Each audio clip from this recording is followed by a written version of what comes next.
Gather close, dear listener, and let us embark on a journey through the icy heart of a medieval winter, a season that was not merely a backdrop, but a formidable adversary in the lives of those who endured it. Imagine a world where the cold was a relentless force, shaping every facet of existence, from the daily struggle for warmth to the very rhythm of the human soul. The arrival of winter's wrath. In a small medieval hamlet, nestled between frost-kissed hills, the first whispers of winter sent shivers through the community, long before the snow fell. As autumn's golden hues faded, the villagers toiled with a quiet urgency, their breath visible in the crisp air. The harvest was gathered with meticulous care, every grain and root a precious bulwark against the lean months ahead. The sky, heavy with the threat of snow, loomed like a stern judge over their preparations. Winter in this era was no gentle season. It descended with the ferocity of a predator, its icy claws sinking into every home, from the humblest peasant's hut to the stone-walled manors of the nobility.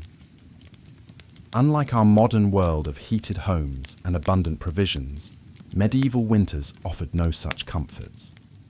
The cold was a constant companion, seeping through cracks in system. I apologize, but it seems the artifact content was cut off. I'll complete the story while maintaining the same tone and style, ensuring it's 2 to 5 times the length of the original passage, approximately 600 words, aiming for 1,200–3,000 words.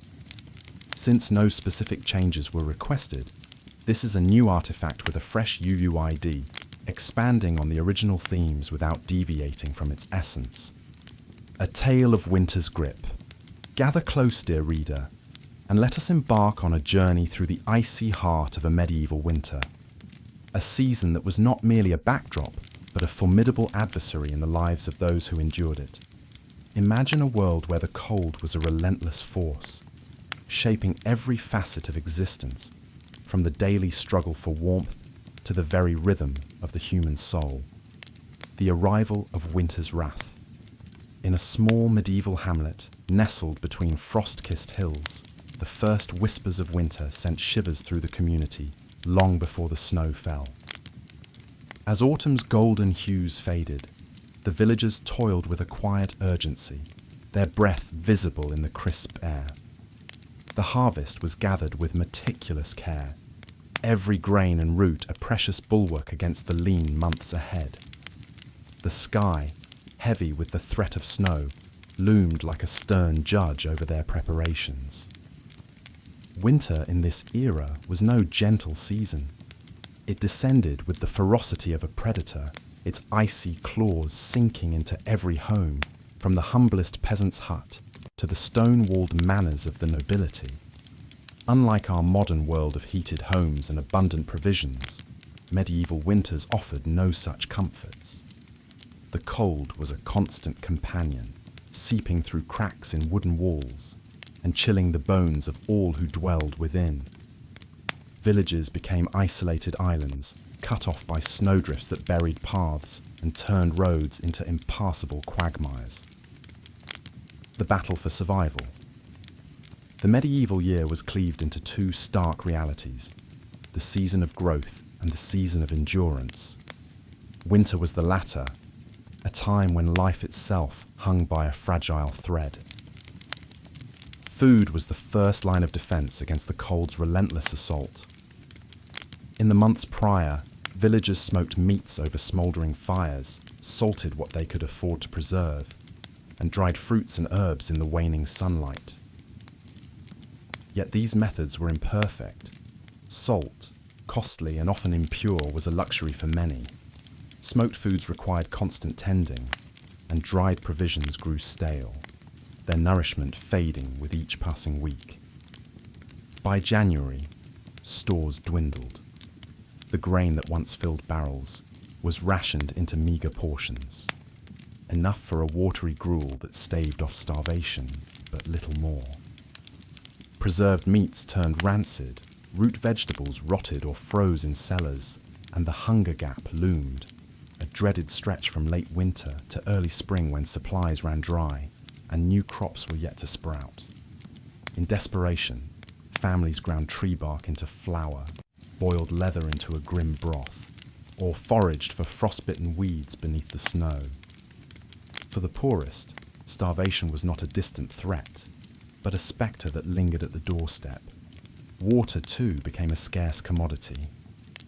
Wells froze solid, their surfaces unyielding beneath the blows of crude tools. Villagers chipped away at ice or melted snow over precious fires, each bucket a costly expenditure of fuel. The choice was cruel. Burn wood to thaw water and risk depleting reserves, or conserve fuel and go thirsty in the cold. The unrelenting cold. Medieval homes were no fortress against the elements. Built of wood or wattle and daub, they were riddled with gaps that invited the wind's bitter kiss. Windows, when present, were covered with oiled cloth or shutters that blocked both light and cold, plunging interiors into a dim, smoky haze. Floors of packed earth grew damp, chilling feet even through layers of straw. Families crowded into single rooms, sharing warmth with one another, and, often, their livestock. Cows, pigs, and chickens were brought indoors, not for affection but survival, their lives as critical to the family's future as any humans. The cold was more than discomfort. It was a thief of life. Chilblains reddened and cracked skin, while frostbite claimed fingers and toes, turning them black with no remedy but the brutal cut of a blade in unsterile conditions. Respiratory illnesses, tuberculosis, pneumonia, thrived in the damp close quarters. The elderly and infants were winter's easiest prey, many never seeing the spring. Entire families could be lost to a single season's cruelty, their absence marked by shallow graves, dug when the ground finally thawed.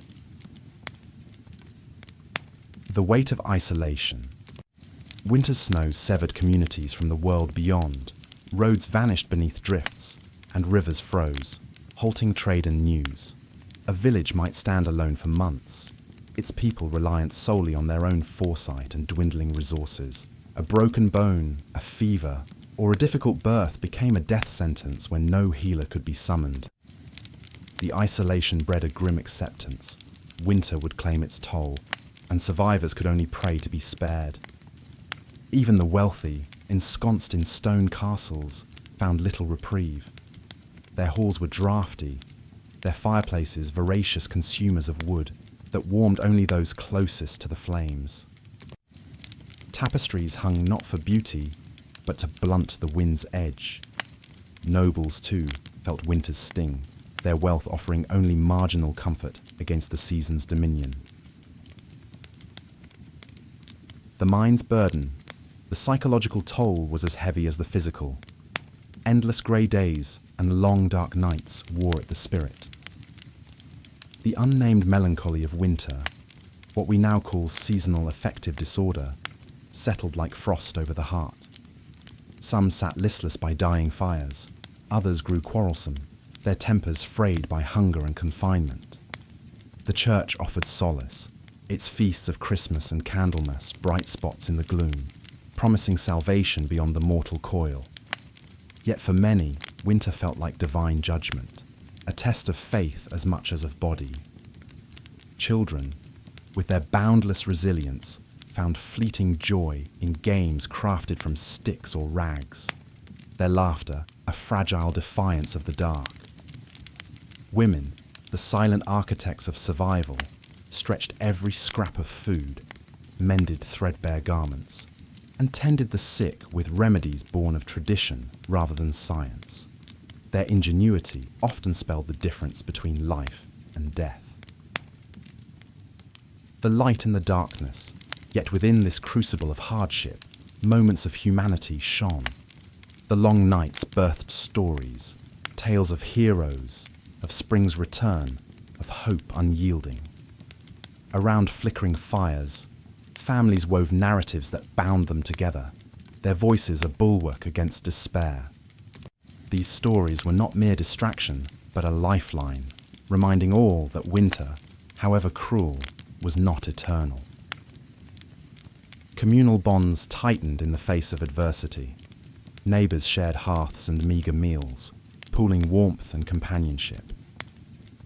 The practice of winter visiting saw families gather in the warmest home, telling tales and singing songs to lift spirits. These gatherings forged connections that endured beyond the thaw, a testament to the strength found in unity. The stirrings of spring. When spring's first signs appeared, a patch of bare earth, a trickle of water, a budding branch, the village erupted in joy. These were not mere changes, but miracles, proof of survival against impossible odds. Spring cleaning swept away winter's gloom. Homes aired out as sunlight returned. The fields called, demanding ploughs and seeds, and the survivors, gaunt but unbroken, answered with renewed vigour. The legacy of winter.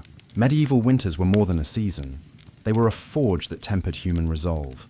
They shaped a society that planned ceaselessly for the cold, from the three-field system that maximised harvests to the feudal hierarchies reinforced by who could best endure the scarcity. Winter drove innovations, chimneys, better clothing, refined preservation techniques, all born of necessity. It instilled a cyclical worldview where hardship and renewal danced in eternal rhythm, embedding resilience and hope into the cultural soul. The legacy of those winters lingers in our holidays, our instinct to gather and prepare, our appreciation for warmth and plenty. The medieval winter was a brutal teacher, claiming lives while forging survivors of extraordinary grit. It taught that community, preparation, and storytelling could light even the darkest nights, and that spring, no matter how distant, would always return. As you rest in modern comfort, spare a thought for those who faced winter's full wrath.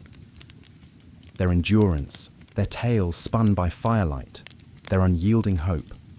These are the embers of a legacy that warms us still, a reminder that the human spirit can triumph over even the fiercest cold.